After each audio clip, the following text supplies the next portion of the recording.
Hi everyone, welcome to VSP online classes.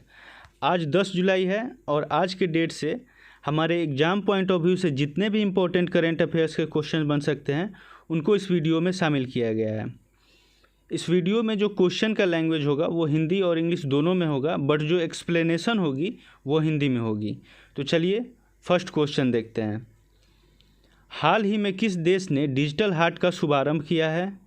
Recently which country has launched digital heart?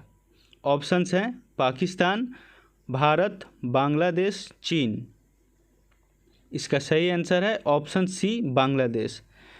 Bangladesh सरकार ने ईद के त्यौहार से पहले बलि देने वाले जानवरों की ऑनलाइन बिक्री और ख़रीद के लिए इस डिजिटल हार्ट को शुरू किया है।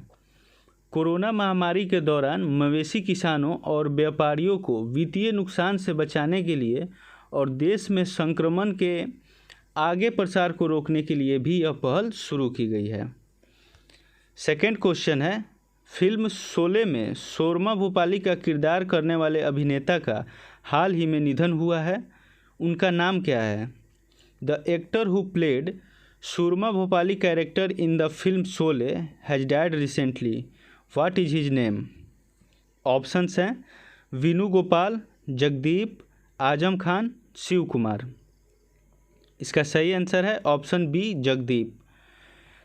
तो ये एक हास्य अभिनेता थे और शोरमा भोपाली के किरदार के लिए फेमस थे।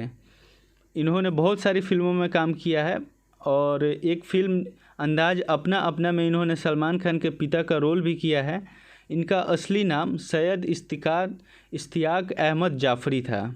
ओके, नेक्स्ट क्वेश्चन है, हाल ही में किस देश ने औपचारिक रूप से WHO से वापसी की घोषणा की है?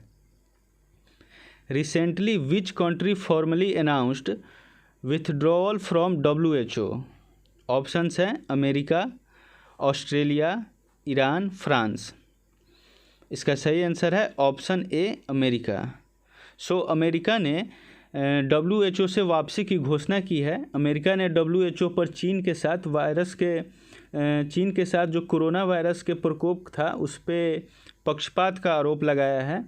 चूँकि कोरोना वायरस की शुरुआत चीन के वुहान शहर में 2019 के अंत में शुरू हुआ था और इसीलिए WHO पर अमेरिका ने ये क्लेम किया है।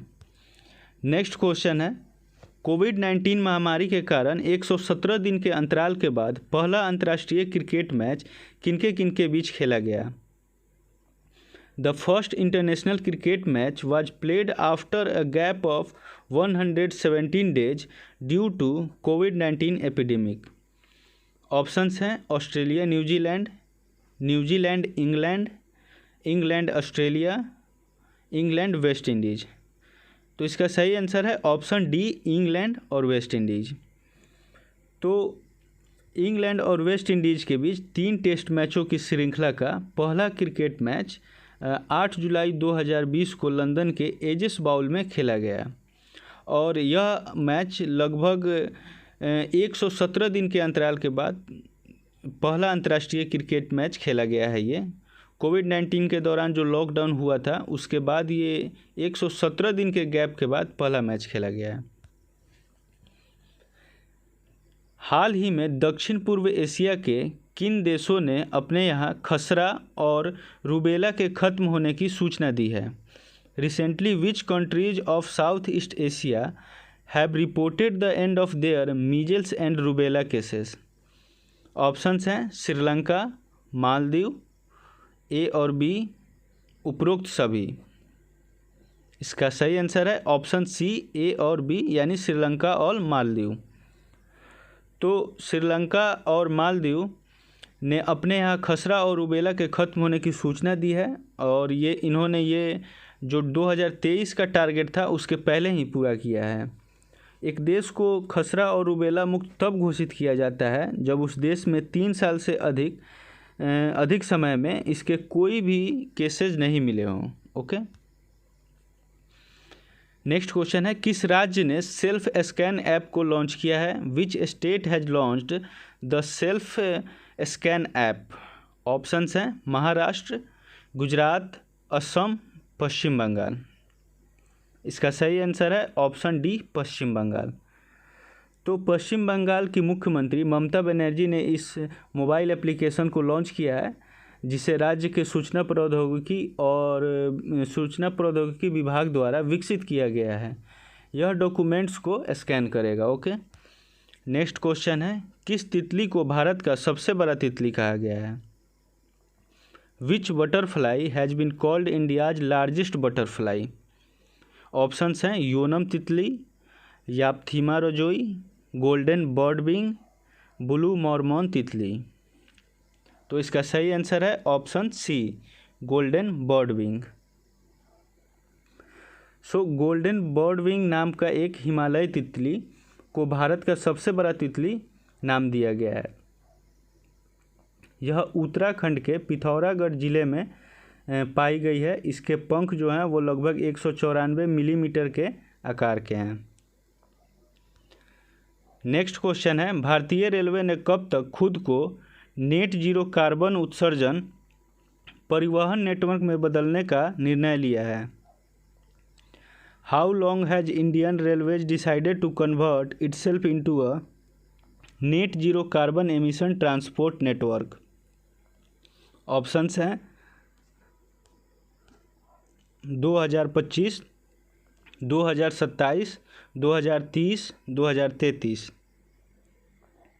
इसका सही आंसर है ऑप्शन सी, 2030। तो भारतीय रेलवे ने 2030 तक खुद को नेट जीरो कार्बन उत्सर्जन परिवहन नेटवर्क में बदलने का निर्णय किया है। यह अक्षय ऊर्जा परियोजनाओं के लिए अपनी खाली भूमि का उपयोग करके अपनी ऊर्जा ज़रूरतों के लिए आत्मनिर्भर होने का प्रयास कर रहा है। राइट। नेक्स्ट क्वेश्चन है, राष्ट्रीय मानवाधिकार आयोग ने मानवाधिकारों और सरकार के भविष्य की प्रतिक्रिया पर कोविड-19 के प्रभाव का अध्ययन करने के लिए किसकी अध्यक्षता में एक समिति का गठन किया है?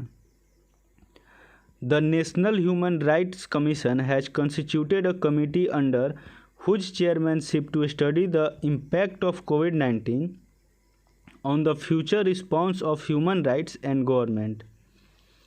ऑप्शंस हैं HL Dattu, doctor SK Reddy, doctor KS Reddy, माफ़ कीजिएगा, इंजेति श्रीनिवास, बंसीलाल भट्ट। तो इसका सही आंसर है option B, doctor KS Reddy. So doctor KS Reddy की अध्यक्षता में एक समिति का गठन किया गया है जो यह अध्ययन करेगा कि जो कोविड-19 का प्रभाव है वो मानवाधिकारों पे और सरकार के भविष्य की प्रतिक्रिया पर क्या इफ़ेक्ट डालेगा। विशेषज्ञ समिति लोगों के मानवाधिकारों, विशेष रूप से समाज के हाशिए वाले वर्ग पर कोविड-19 के प्रभाव का आकलन करेगी। नेक्स्ट क्वेश्चन है, हाल ही में किस बैंक ने नाबालिगों के लिए खाता लॉन्च किया है? Recently which bank has launched an account for minors? Options हैं Yes Bank, Airtel payment bank, Fino payment bank, Kotak Mahindra bank. इसका सही आंसर है option C, Fino payment bank. Fino payment bank limited ने 10 से 18 वर्ष की आयु के नाबालिगों के लिए बचत खाता योजना शुरू करने की घोषणा की है। यह खाता नाम मात्र राशि का भुगतान करके खोला जा सकता है। फिलहाल यह सुविधा उत्तर प्रदेश, बिहार और मध्य प्रदेश में है, पर धीरे धीरे इसको अन्य राज्यों में भी बढ़ाया जाएगा। तो इस तरह से ये करंट अफेयर्स का वीडियो हमारा यहाँ समाप्त हो रहा है। आपसे फिर मिलेंगे अगले वीडियो में 11 जुलाई के करंट अफेयर्स के साथ। सो तब तक के लिए take care and stay tuned, stay safe. Thank you.